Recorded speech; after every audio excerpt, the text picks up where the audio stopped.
말씀에도 방관하는 거 역시 살인입니다. 수녀가 무슨... 참 말씀 짜증나게 하시네.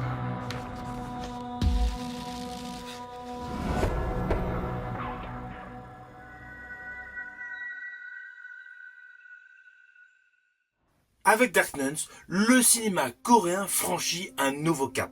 Une nouvelle étape qui marie intensité surnaturelle et profondeur émotionnelle.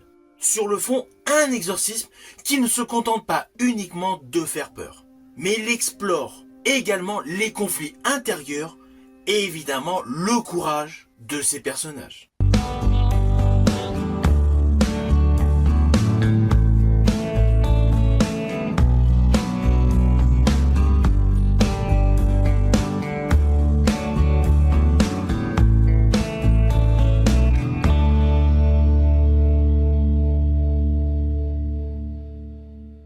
Hello, c'est HR, votre chroniqueur. Alors aujourd'hui, samedi, naturellement, je vais vous parler d'un film Franc-Masia. Plus précisément, un film horrifique avec le nom Dark Nuts. Avant d'aller plus loin, n'oubliez pas, si vous n'êtes pas abonné, pensez à le faire, pensez à la petite cloche pour les notifs et surtout à vos commentaires. Let's go!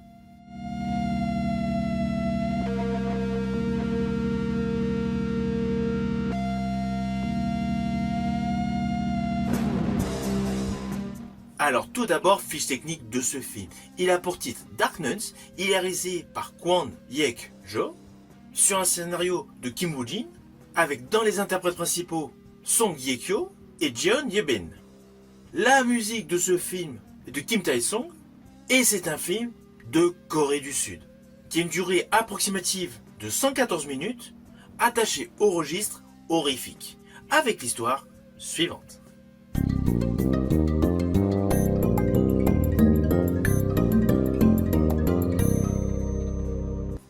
Évidemment, je vais vous faire de manière très simpliste. Dans ce long métrage, Dark Nuns, un jeune garçon nommé Hee-joon est possédé par une entité maléfique. Celle-ci est dotée d'une force terrifiante, du coup toute la communauté qui vit autour de lui se retrouve totalement désemparée par les méthodes traditionnelles. Là, une seule solution se présente à eux, les deux nonnes Yuni et Michaela. Elles s'engagent dans un combat surnaturel pour tenter tout simplement de sauver le jeune garçon. Leur lutte du coup se déroule à la frontière entre foi, entre science et doute, remettant en question ce que chacun croit possible pour sauver une âme en péril. Alors, évidemment, il y a plein de petits détails qui se dégagent autour de cet axe central scénaristique. Mais voilà, le film a une histoire qui tient la route et surtout qui se surprend.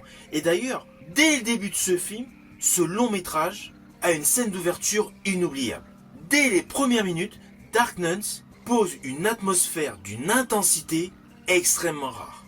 La scène d'ouverture où on découvre deux hommes colériques qui se font un face-à-face dans une salle mal éclairée, à la limite très sombre, est totalement anxiogène. On ressent une tension palpable, presque physique. Chaque mot échangé est chargé d'un sous-texte étrange, comme si la violence qui les anime n'était pas uniquement à la surface, mais bien plus profonde. La violence y est crue, troublante, et elle met en place une dynamique de confrontation. Et là surgit, dans un dédale de couloirs de manière totalement inattendue, une nonne au visage d'ivoire, calme, presque impassible. Elle avance lentement, portant un jerrycan, telle une petite poupée au cœur des ténèbres. Ce contraste entre la rage brute des hommes et la sérénité étrange de cette nonne crée un moment d'une puissance cinématographique rare.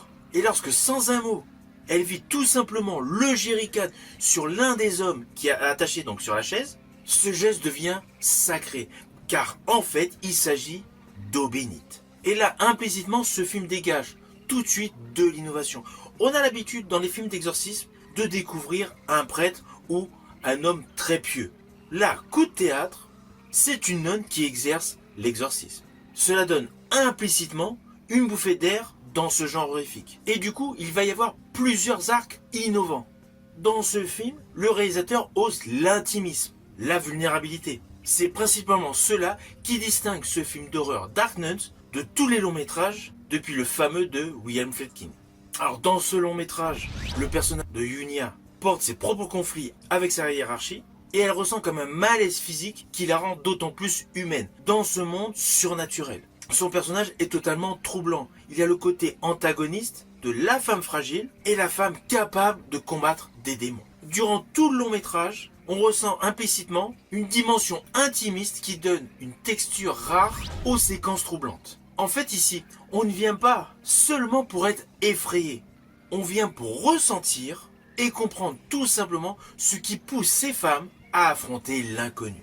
À faire face, tout simplement, à l'horreur absolue avec une détermination accrue.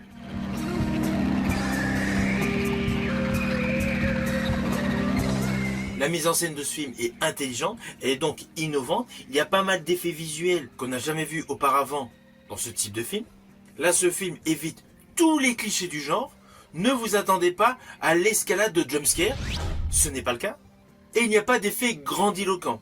Cela n'empêche pas qu'il y a de beaux effets pyrotechniques. Sinon, une grosse partie de la réalisation est plutôt assez classique, plutôt assez convenue, mais bien maîtrisée. En fait, ce long métrage est un bon film dans ce genre d'exorcisme. Mais surtout, ce qui est appréciable, c'est qu'il essaye de renouveler le genre en mettant en figure de proue une nonne. Alors, au final, naturellement, c'est un film que je vous invite à découvrir. Évidemment, si vous êtes aficionados du genre horrifique attaché aux exorcismes.